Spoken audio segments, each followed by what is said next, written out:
Na mtazamaji wa Spurs Online TV, kama wanifuatiliaji wa mitandao ya kijamii, kwa sasa hivi issue ambayo inazungumziwa sana ni issue ya Simba kuweza kutolewa hatua ya makundi CAF Champion League, kitu ambacho hakijatokea muda mrefu na haijazoeleka kwa kiasi fulani, hata kama Simba ikiwa ipo katika msimu mbovu. Lakini msimu huu Simba imeweza kutolewa katika mashindano ya CAF Champion League, ingali yakuwa bado mashindano hayajaisha.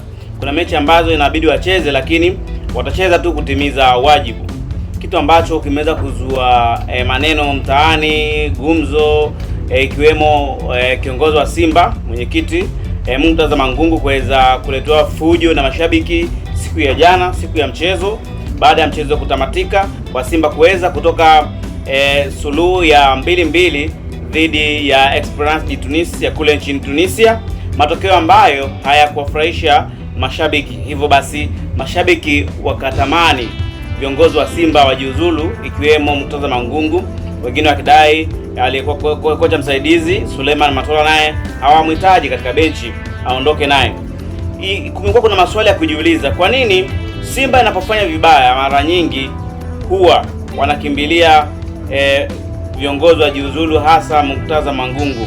Wewe ni mtaalamu wa soka, ni mfuatiliaji wa mpira, na hapa tunajadili. Natamani uniambie, unafikiri maoni yako ni yapi?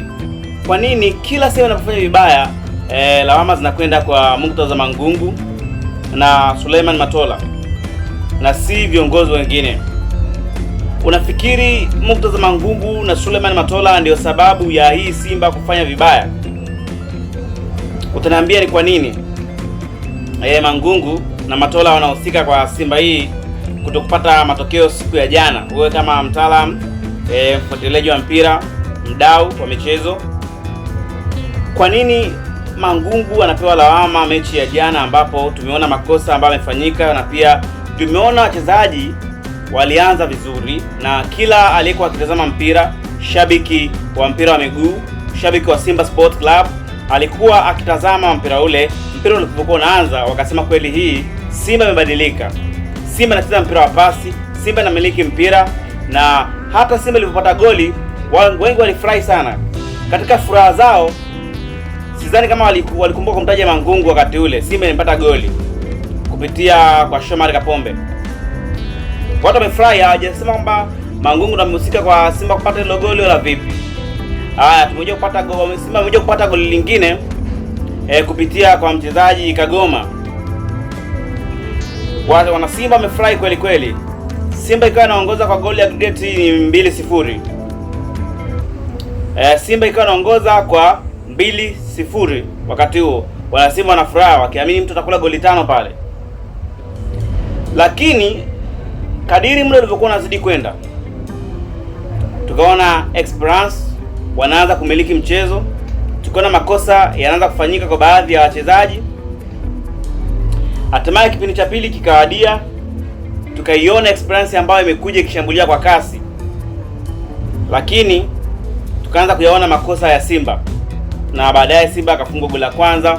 Wamecheza, makosa yakazidi kuongezeka, tunaona Simba anafungwa goli la pili, na hatimaye dakika za mwishoni tunaona Esperance wanapata penalty, lakini bahati mbaya wanakosa ile penalty. Ina maana Simba ilikuwa kuna asilimia kubwa za kupoteza hiyo mechi, walikuwa wafunga goli 3. Kama ile penalty angepata, basi Simba angekuwa amekula goli 3-2, kitu ambacho mashabiki wakarudi kwa Mangungu na kumpa lawama zote pamoja na Suleiman Matola. Swala kujiuliza, mpira umeuangalia, back pass uliiona, makosa ambayo yamefanywa na beki wa Simba, Mangungu anahusikaje pale? Na vipi kama Simba ingeweza kushinda goli 2 bila au goli 3? Je, mkikumbuka kuna Mangungu pale Simba? Kwa nini Mangungu mnamkumbuka katika nyakati hizi hapa? Wewe ni wa kweli, kwa sababu mpira ni mchezo kuwekana wazi. Na pia kuna wakati unapolalamika, angalia lawama zako unazipeleka wapi. Na je, hizo lawama zinafika sehemu yenyewe?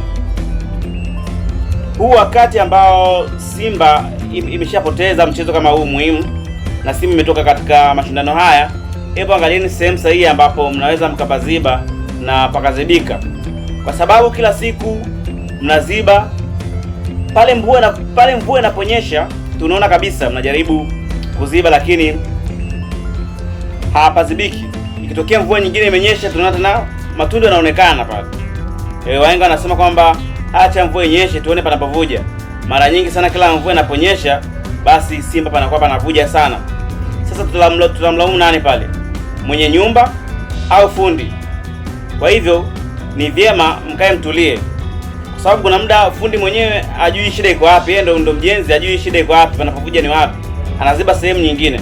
Mwenye nyumba naye maelekezo anaotoa panavuja ni hapa, fundi akienda kuziba pale anakuta sio hapo. Kwa hiyo kuna sindofahamu. Basi mwenye nyumba na fundi, kaeni sehemu moja muweze kujua kwamba wapi pana shida. Kwa nini mwenye nyumba ndio mzoefu pale, ndio nyumbani kwake, na yeye ndio muhanga wa matatizo, kwamba bana panavuja hapa, mimi nikilala usiku hapa pananivujia, hebu tusaidiane tuzibe, mimi ndo nateseka. Fundi wewe ndo mtaalamu, unajua ukiziba hapa haitavuja tena. Lakini kama kitokea kivuja na mwenye nyumba ameshakuonesha sehemu ambapo panavuja, wewe fundi ndio una makosa. Lakini kuna wakati mwenye nyumba anaweza kawa anaonesha sehemu ambako sio sahihi, ama kuna sehemu nyingi ambazo zinavuja. Ukiziba sehemu moja, kuna sehemu nyingine haujaiziba, na wewe mwenye nyumba umeshindwa kuonesha maeneo yote ambayo yanavuja mabovu. Inabidi nitumie lugha hii hapa. Pengine pia sehemu ni nyingi zinazovuja, ama tayari wewe mwenye nyumba utambue kwamba nyumba yako ni chakavu. Kwa nini wewe inavuja mara kwa mara? Na sasa je, kama wewe mwenye nyumba unafahamu kwamba nyumba yako ni chakavu, kwa nini wewe unamlaumu fundi kwa kuwa nyumba yako inavuja? Chukua hatua wewe mwenye nyumba, amua kujenga upya ili tusione tena matone ndani, pasivuje tena. Ukosa wa kumlaumu, usimlaumu tena fundi. Kama utajenga upya alafu pakavuja, hapo sasa unabidi utafute mchawi ni nani. Lakini kuna vitu ambavyo vinaonekana kwa macho ya kawaida. Uongozi wa juu tusidili kwanza yaani Simba wasidili na viongozi wa kawaida. Yaani akina Mangungu bado ni wa kawaida sana. Useni sehemu husika kuna wawekezaji kwa asilimia kubwa. Kuna baadhi ya watu waliahidi aina wachezaji fulani watakuja Simba, lakini zimeishia kwa propaganda. Sasa kwa nini? Hizo ndio vitu ambavyo nataka kufuatilia. Labda wachezaji ambao wapo ndani ya Simba Sport Club hawajakizi vigezo na viwango vya kuvaa jezi ya mnyama, pengine hawajakuwa na ushindani wa kutosha kushindana na baadhi ya wachezaji, kwa sababu Simba ambao tunaaminishwa kwamba wamesajili wachezaji wakubwa wa madaraja makubwa ndio Simba ambao ikicheza na Mtibwa Sugar inatoka suluhu. Mtibwa Sugar ambao haina hata pengine hata mchezaji mmoja kutoka nje, hajisajiliwa kwa kiasi cha mchezaji ambaye amesajiliwa pale Simba. Lakini ukiangalia mchezaji kutoka Mtibwa na anatoa ushindani mkubwa sana kwa mchezaji ambaye amesajiliwa kwa pesa nyingi. Kwa hivyo kuna uwezekano mchezo unafanyika aidha wachezaji ambao wanaingia Simba wanalipwa fedha nyingi, lakini hawajastahili kuivaa jezi ya Simba, kwa maana kwamba uwezo walionao ni uwezo wa wachezaji wa kawaida ambao hata wachezaji wa Mtibwa Sugar wanao, wachezaji wa Mbeya City wanao. Kwa hivyo Simba jitathmini kuanzia kwenye uongozi pale, uongozi mkubwa, kuanzia wale wanaosajili, wanafanya kila kitu wapitie kwenye hizo wengi, kwa sababu tumeshaangalia mara nyingi sana kama wachezaji wameshahamishwa wengi sana, wachezaji wa mikataba yao imevunjwa, wengine hawajaongezewa mkataba, wengine wameonekana hawafai wakaachana nao. Lakini shida iko pale pale. Kwani Simba imeanza kufukuza wachezaji lini? Ni muda mrefu sana. So wadili na uongozi waangalie shida iko wapi, kishindikana wafumue kabisa uongozi mzima, waanze upya kabisa, tujue tu kila kitu kimeanza upya. Lakini kwa sali hii ninachomaanisha uongozi hapo sio Mangungu peke yake. Ninachosemea uongozi wabadilishe namna ya uongozaji wa Simba. Namna ya uongozaji wa Simba waangalie, mfano wanasamia mashabiki wa Simba Sports Club. Kwa klabu ambayo inawezekana mfano kwa sasa hivi hapa Tanzania ni Yanga, au bila kupepesa macho. Tukitoa shabiki pembeni, lakini Yanga sasa hivi inaonyesha mfano mzuri sana, mfano wa kuigwa. Kiongozi wao Rais Engineer Hersi Said anafanya vizuri sana. Engo ya uongozi, namna mfumo ulivyokuwa umekaa hauruhusu wapigaji kufanya kazi. Ninapozungumzia wapigaji, wana Simba mnaelewa upigaji gani ambao unafanyika pale Simba Sports Club, mnaelewa. Ni issue ambayo wenyewe mnaifahamu na sitaweza kuizungumzia hapa kwa sababu ni kitu kiko wazi na kielewa wenyewe. Kwa hiyo kuna namna moja ya uongozi ambayo imesimama inaeleweka, basi hiyo itasaidia Simba kuweza kufanya mambo yake bila kuwa na muingiliano, kwa sababu kuna mpasuko tunafahamu. Hii kutokana na aina uongozi, mashabiki na viongozi wenyewe kwa wenyewe wana mpasuko.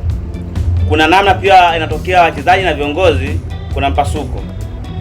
Sasa hii ina quality picha kwenye timu, na kisha kwa hivyo basi timu ambayo ina mshikamano mara nyingi kupata matokeo ni vigumu, hata mkifanya nini, hata msajili wachezaji wa aina gani, lakini mshikamano ni kitu cha muhimu sana. Ndio maana kauli mbiu ya Simba Sports Club mara nyingi unatumia Simba Sports nguvu moja. Nguvu moja yenyewe kwa sasa hivi ni kama haionekani kutokana na udhaifu ambao upo, kuna mpasuko kati ya mashabiki na viongozi. Ukiangalia ndio mhimili mkuu, kwa sababu tunasema shabiki ni mchezaji namba ngapi? Namba 12.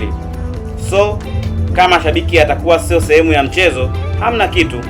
Haya yalikuwa maoni yangu, na mimi ni Steven Kamil na hii ni Spruce Online TV.